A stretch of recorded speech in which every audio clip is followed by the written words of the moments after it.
Hello bass family and welcome to Everything Bass. We're starting a series about how to practice your bass without having your bass in your hands. And I think this is important because, when we were all in quarantine and lockdown, and maybe you're still in an area that's pretty locked down, it was available. You could pick up your bass, you were at home, and that was one of the silver linings of such a horrible situation. But now that the world's opening back up, you might find that you got in a habit of having so much time to work on your musicianship that is just not available now. So I wanted to cover a couple things in brief, short little videos that you can improve your musicianship, thus your bass playing, not little ways, big ways, by just doing things when you can't have your instrument around. So the first thing is, like, if you're at work and you have a break, you can take a moment. One of the best ways you can improve your musicianship is to really know your fingerboard and understand it not just by patterns, but by the note names. So if you have even just a little bit of paper around and a pen, one of the first things, easiest things you can do is, first of all, really memorize our musical alphabet. When do the half steps occur? When do the whole steps occur? And if you've been following the channel for a while, or you're taking private lessons, or you learned it on your own, you realize between the notes B and C and E and F, they're always right next to each other. There's no fret or space in between. Yet all the other pairs of notes, like if you have a G, you would go up 2 frets, and that's the A. And so first of all is memorizing. So what I like to do is just write out A, B, C, D, E, F, G, and then I put the A on top. So doing something just simple like that. And then write whatever graphic will show that you are acknowledging that between the B and C and the E and F, it's a half step. That unlocks the mystery of the fingerboard, makes it so simple. Now, that's just not enough. Once you have that memorized, then again, with just some scrap paper, you can turn something over that's not used. Don't do anything that's going to get you fired. But and how many strings you have. Like if you have a 4-string bass, write 4 long lines that represent the strings, and a bunch of vertical lines that represent the frets.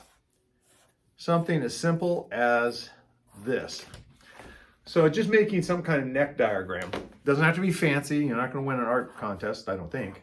And then acknowledging that this is the headstock. So this is the headstock. This is like looking down on the instrument when it's strapped on your body, looking down on it. So this is the E string, A, D, and G. Now again, if you have a 5-string, 6-string, 7-string, put as many horizontal lines as you have strings. And then start writing out, like we acknowledge that, okay, E is there. Well, noticing that E and F, there's a half step between E and F, we know that that first fret right there is an F, sorry. It's harder to do this upside down than I initially thought. Now, F to G, they're not next to each other. If you look at F to G, that's a whole step. That means that's 2 frets away. So we're on F, we don't go here, we go here, and we put a G there. G to A, you look on the diagram, G to A, that's a whole step. Skip a fret, and then you've got an A. And you just keep going up, A to B, 2 frets apart, but let's check it out. B to C, right there, boom. Doing things like this for all the strings is really valuable. And I learned through not only my experience, but through teaching for as many years as I've taught, that when you have students do things without their instrument, they actually really learn it. They actually know it. They don't know it because of muscle memory or a song that they figured out. They know it because they're actually thinking about our alphabet, where the half steps are, where the whole steps are, and they're visually writing it out. Now, once you complete the entire neck diagram, look for patterns. Like it's not done right there. Oh, I should say that the first one, until you're comfortable with it, make the first one just natural notes. Don't do sharps and flats. Later on, you can go in and, like, between the F and the G, we know that's either F sharp or G flat.